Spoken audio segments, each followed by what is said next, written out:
Well, good afternoon, good morning, good evening, wherever you are, whenever you're listening to this rebroadcast of my interview with a wonderful human being here in our Phoenix community.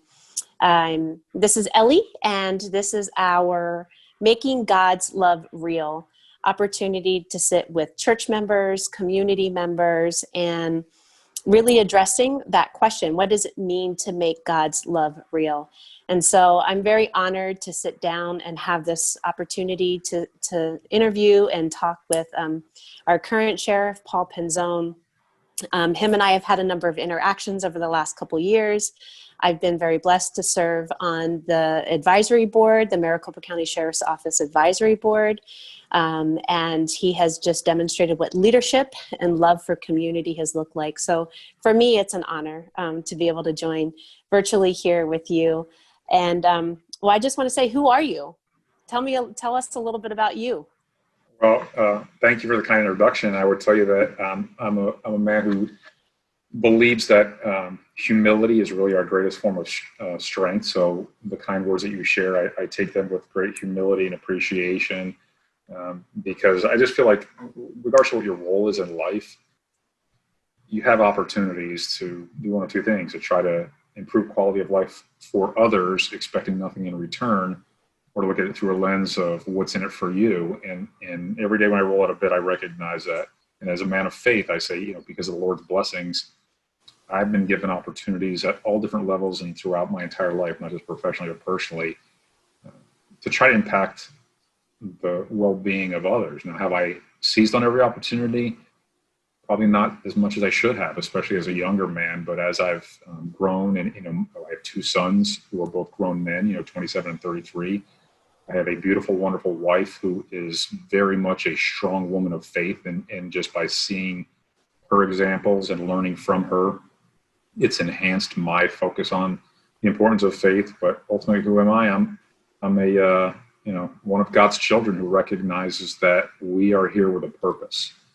And our purpose should always be to serve His will in ensuring that we are the caretakers of our brothers and our sisters, of everyone.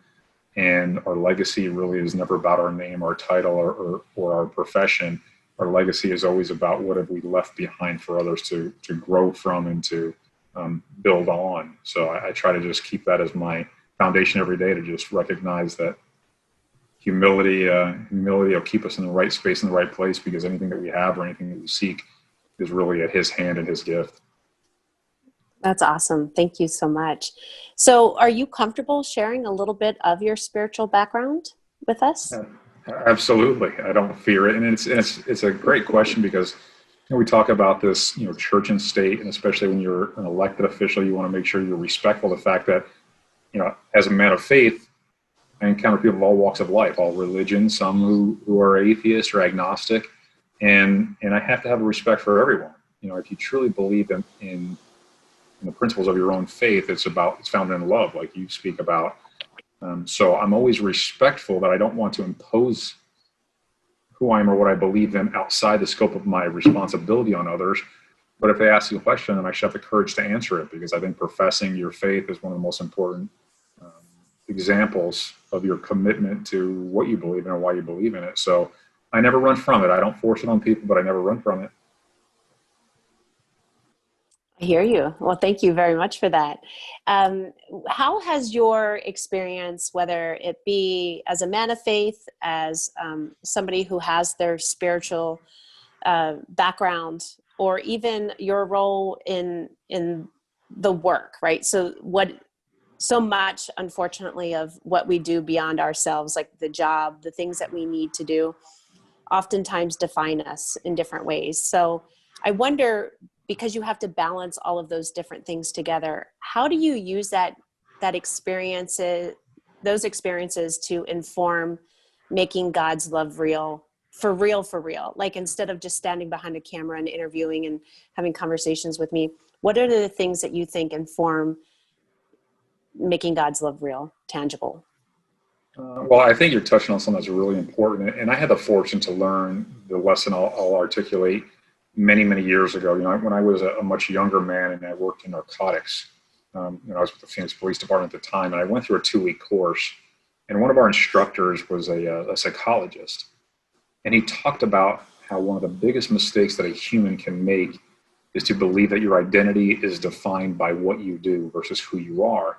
And he used law enforcement as an example. And even in law enforcement, there's a spectrum, but law enforcement officials are given this great privilege. And it is this authority that oftentimes can be intoxicating if you're not cognizant and careful with it. Meaning that we go out there and we step into a space and suddenly people believe that because we're present, that we are the ones who dictate many of the things that occur in that space.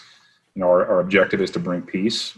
Our objective is to seek the truth and find facts. And then we have this, as I say, privilege of authority that we make decisions, and decisions can be something like taking a person's freedom, putting handcuffs on them, and through our testimony and through things that we determine are facts, speaking to something that will ultimately impact their lives, either short-term or long-term, but it will impact their lives and the lives of those around them. And that's a responsibility, because our job is to, solve crimes and hold people accountable. But it's not ours to own. It's not a possession that we keep. It is a responsibility that we're supposed to be the caretakers of. But in law enforcement, as I said earlier, you can be intoxicated by it and think that it's yours. And it begins to define that you are the person of power, as opposed to the power was given to you to respect. And then you take that and then you go into a space like narcotics, where you work undercover, and it's got this whole different stigma and identity to it. But his core message was, if you believe that defines your identity, you are sorely mistaken.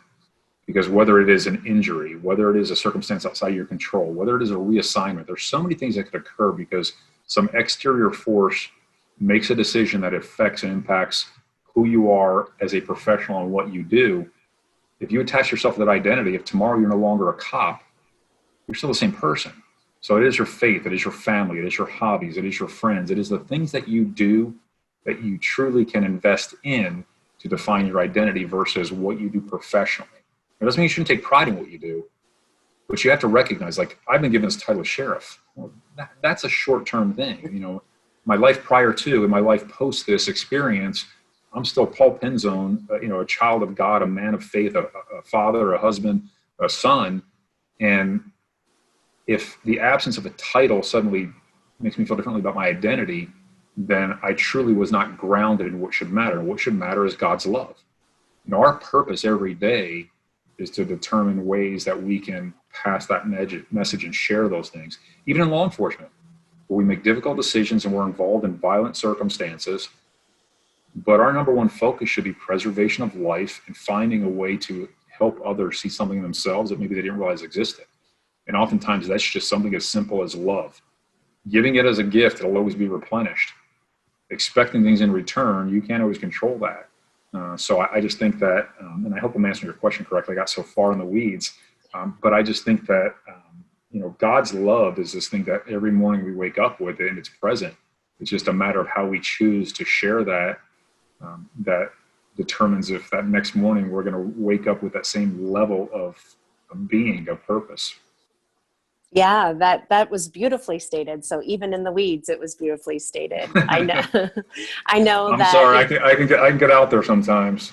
That's okay. That's good. I think all thinkers do, I think what's really interesting, and what I liked what you said, is how we wake up every morning and God's love is there, whether we want it, whether we recognize it, whatever it is, it's there. And so it's almost, there should be, I think, a certain amount of responsibility in not only learning how to distribute that to others, but also to ourselves.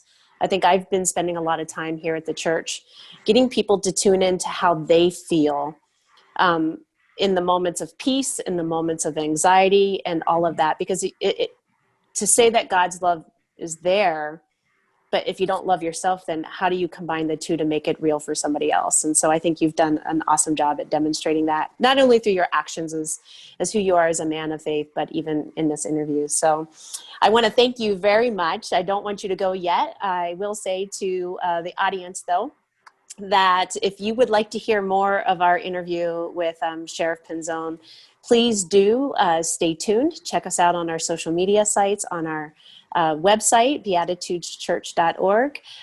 Otherwise, we wish you well and hope you have a wonderful day. And thank you for sitting in on this interview on how to make God's love real.